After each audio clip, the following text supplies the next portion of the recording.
ஓய்வு நாளில் நலமடைதல். நீண்ட காலத்திற்கு முன்பு கலிலேயா என்ற இடத்தில் இயேசு என்ற சிறப்புமிக்க ஒருவர் வாழ்ந்து வந்தார். இயேசு அன்பாகவும் தாம் சந்திக்கும் ஒவ்வொருவரிடமும் அக்கறையுள்ள இதயம் நிறைந்தவராகவும் இருந்தார். அவர் கடவுளின் மகனாக இருந்தார். மேலும் கடவுள் மக்களை எவ்வளவு நேசிக்கிறார் என்பதைக் காட்ட அவர் பூமிக்கு வந்தார். இயேசு ஊராக பயணம் செய்து கடவுளைப் பற்றி மக்களுக்கு போதித்து புதுமைகள் என்று அழைக்கப்படும் அற்புதங்களைச் செய்தார். இந்த அற்புதங்கள் இயேசுவிடம் கடவுளுடைய சக்தி இருப்பதை அனைவருக்கும் காட்டியது.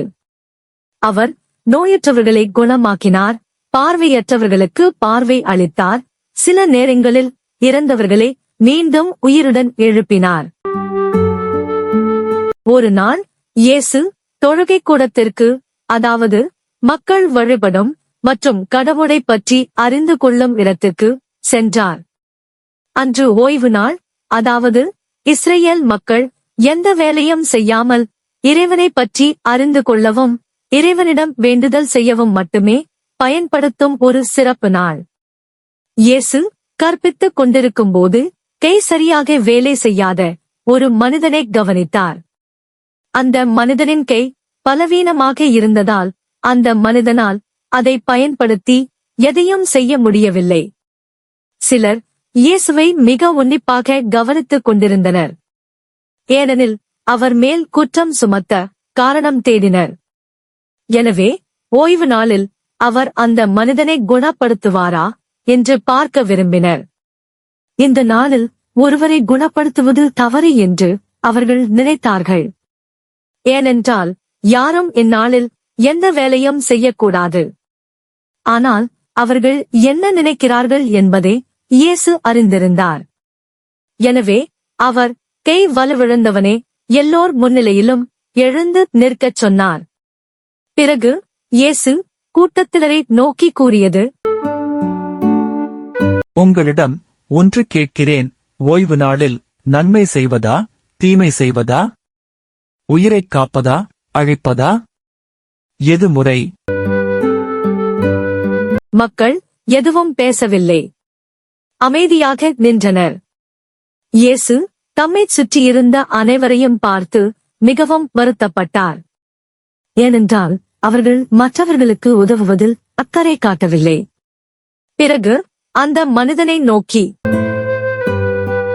உமது கையை நீட்டும் என்றார். என்ன அதிசயம்! இயேசு கூறியபடியே அந்த மனிதன் செய்தபோது அவனுடைய கை முற்றிலும் குணமானது. அது மற்றொன்றைப் போலவே வலுவாகவும் ஆரோக்கியமாகவும் இருந்தது. இது சிலருக்கு கடும் கோபத்தை ஏற்படுத்தியது. அவர்கள் அங்கிருந்து புறப்பட்டு சென்று இயேசுவை என்ன செய்யலாம் என்று பேச ஆரம்பித்தார்கள். ஆனால் ஓய்வு நாளில் கூட மக்களுக்கு உதவுவதே சரியான செயல் என்பதை இயேசு அனைவருக்கும் காட்டினார். இந்த கதையில் கண்டிப்பான முறையில் விதிகளை பின்பற்றுவதை விட இரக்கமும் அன்பும் முக்கியம் என்பதை இயேசு காட்டினார். அவர் அந்த மனிதனை குணப்படுத்தினார். ஏனென்றால் மற்றவர்களுக்கு உதவுவது எப்போதும் சரியான விஷயம், அது எந்த நாளாக இருந்தாலும் சரி. நாம் ஒருவரை ஒருவர் கவனித்துக் கொள்ள வேண்டும் என்று கடவுள் விரும்புகிறார் என்பதை இயேசுவிடம் வருத்தப்பட்ட மக்கள் புரிந்து கொள்ளவில்லை. ஓய்வு நாளில் கூட அன்பை காட்டுவது கடவுளை மகிமைப்படுத்துவதற்கான உண்மையான வழி என்று இயேசு நமக்கு கற்பிக்கிறார். ஓய்வு நாளில் இஸ்ரேல் மக்கள் கடவுளை பற்றி மட்டுமே சிந்திக்க வேண்டும். அதாவது கடவுளை பற்றி அறிந்து கொள்ளுதல், கடவுளை மகிமைப்படுத்துதல் போன்றவற்றை செய்ய வேண்டும் என்ற விதியை கண்மூடித்தனமாக பின்பற்றிய மக்களிடம் சக மனிதனே அன்பு செய்து அவர்களுக்கு நன்மை செய்வதே உண்மையான இறை வழிபாடு என்பதை இந்த கதை மூலம் இயேசு விளக்குகிறார். பலியே அல்ல, இரக்கத்தையே விரும்புகிறேன் என்ற இறை வசனத்தை இந்த நிகழ்வு நமக்கு காட்டுகிறது. எனவே நாமும் நம்முடன் இருக்கும் சக மனிதர்களை நேசித்து அவர்களிடம் மனிதாபிமானத்தோடு நடந்து கொள்வோம். இயேசுவின் முன்மாதிரியை பின்பற்றுவோம். நன்றி. மீண்டும் அடுத்த இறை அனுபவத்தில் சந்திப்போம்.